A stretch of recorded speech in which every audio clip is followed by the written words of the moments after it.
আজকে আমি এই কলা আর এই মসুর ডাল দিয়ে বড়া তৈরি করব। আসসালামু আলাইকুম বন্ধুরা, কেমন আছেন সবাই? আশা করি ভালো আছেন। আপনাদের দোয়ায় ও ভালোবাসায় আমরাও ভালো আছি। আজকে সকালে আপনার ভাইয়াতে কলাগুলা নিয়ে এসছে, মানে আমার চাচা শাশুড়ির গাছ থেকে নামাই নিয়ে এসছে, কলা দিয়ে নাকি বড়া খাবে। তাই আজকে আপনাদের ভাইয়ের পছন্দের মসুর ডাল আর এই কলা দিয়ে বড়া তৈরি করবো। আর কীভাবে তৈরি করব সেটা আপনাদের সাথে শেয়ার করব।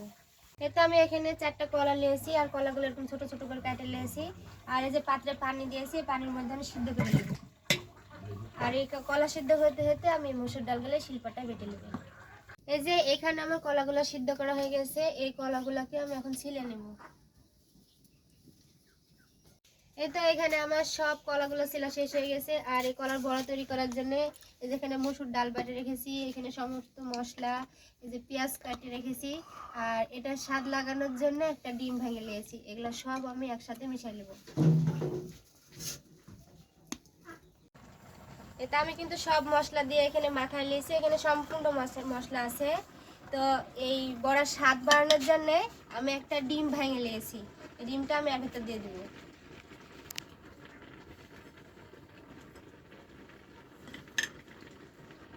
এই যে এখানে সম্পূর্ণ মশলা দিয়ে আমার বড়া তৈরি করার জন্য সব মাখানো হয়ে গেছে।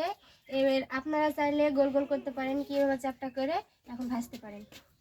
আমি চ্যাপটা করে নিয়েছি, এবার চ্যাপটা করে আমি ভাজে নেব।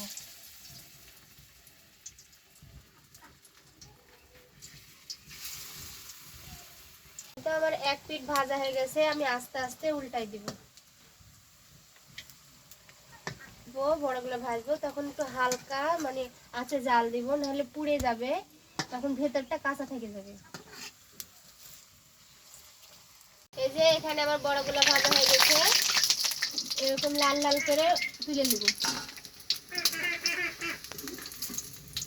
এইভাবে আমি আরো বাকি বড়াগুলো ভেজে নেব।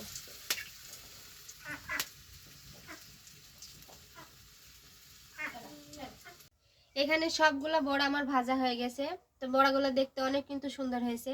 তো খাই দেখি, মানে আপনাদের ভাইয়া খাইতে চাইছে, কিন্তু আমি আগে খাই দেখি কেমন হয়েছে খেতে। বিসমিল্লাহ। মাশাআল্লাহ, খেতে কিন্তু অনেক স্বাদ হয়েছে। আমি আজকে কিন্তু প্রথম বানাইছি এই কাঁচা কলা দিয়ে বড়া। তো খেতে কিন্তু অনেক সুন্দর হয়েছে। তো আপনারা যারা যারা বাড়িতে এখনো রান্না করে খাননি, অবশ্যই একবার রান্না করে খাই দেখবেন, খেতে অবশ্যই ভালো লাগবে।